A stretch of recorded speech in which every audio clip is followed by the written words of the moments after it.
નારણપુરા વિસ્તારમાં ગઈકાલે થાણા ઇન્ચાર્જ સક્સેના અને ડિસ્ટાફના પીએસઆઈ શ્રી તરાલ એમની ટીમ મારફતે પોલીસ સ્ટેશન વિસ્તારમાં પેટ્રોલિંગમાં હતા।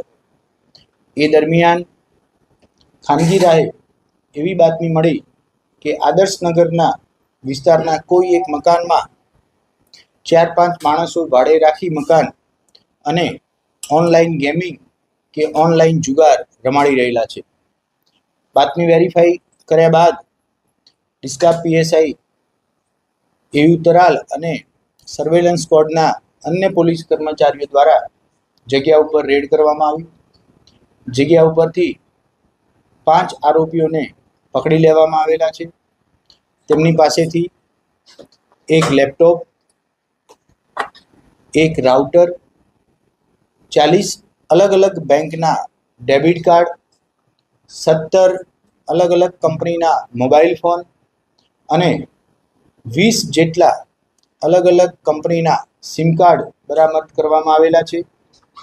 આરોપીઓના નામ સચિન બોકોલિયા જે મુખ્ય આરોપી છે, વિશાલ રેખારામ, સોનુ બડાલિયા, મુન્નારામ નવલ અને છોટુરામ નવલ, આમ 5 આરોપીઓને સ્થળ ઉપરથી गिरफ्तार કરવામાં આવેલા છે। ખાસ કરી પ્રાથમિક પૂછપરછમાં છેલ્લા 6 મહિનાથી આ જગ્યા ઉપર મકાન ભાડે રાખી આરોપીઓ ત્યાં રહી અને ઓનલાઈન જે એપ છે જેનું નામ રેડિયનના નામની વેબસાઇટનો ઉપયોગ કરી અલગ અલગ ગ્રાહકો સાથે ઓનલાઈન ગેમ માટે પોતે ફંડ ભેગું કરતા। જે પણ રકમ ઓનલાઈન ગેમમાંથી મળતી એ પોતે ખોલાવેલા અલગ અલગ વ્યક્તિઓના ખાતામાં જમા કરાવતા અને પછી એમાંથી મોટાભાગે કેશ વિથડ્રોલ કરતા એવી પ્રાથમિક હકીકત મળી આવેલ છે।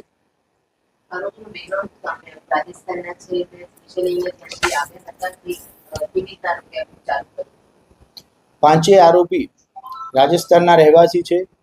છેલ્લા થોડાક મહિનાઓથી અત્રે ભાડે મકાન રાખી આ અન્ના એપ નામની એપ્લિકેશનથી ઓનલાઈન ગેમિંગ રમાડતા હતા। અન્ય કોઈ ગુનાઓમાં પકડાયેલા છે કે કેમ, અન્ય કોઈ બેકગ્રાઉન્ડની હિસ્ટ્રી વગેરે અત્યારે તપાસ ચાલી રહી છે। આરોપીઓને કોર્ટમાં રજૂ કરી વધુ તપાસ માટે અન્ય કોઈ સ્કેન્ડલ ચલાવી રહ્યા છે અથવા તો એમની ઉપર પણ કોઈ અન્ય આરોપીઓ છે કે કેમ તે તપાસ માટે થઈ વધુ પોલીસ કસ્ટડી માટે કોર્ટને વિનંતી કરવામાં આવનાર છે।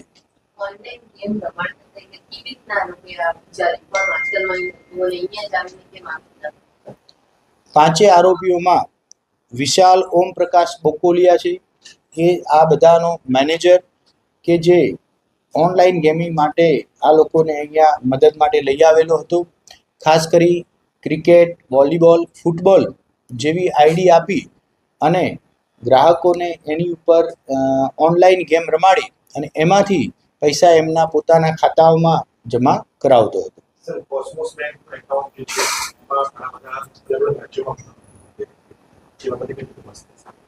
જેટલા પણ અત્યારે 40 જેટલા ડેબિટ કાર્ડ મળેલા છે એ અલગ અલગ વ્યક્તિઓના નામના ડેબિટ કાર્ડ છે। એનો સીધો મતલબ એ છે કે 40 એકાઉન્ટ આ આરોપીઓ અહીં બેઠા બેઠા ઓપરેટ કરતા હતા, જેમાંથી ઘણી બધી બેંકના એકાઉન્ટમાં અન્ય જિલ્લાઓમાં કે અન્ય રાજ્યમાં પણ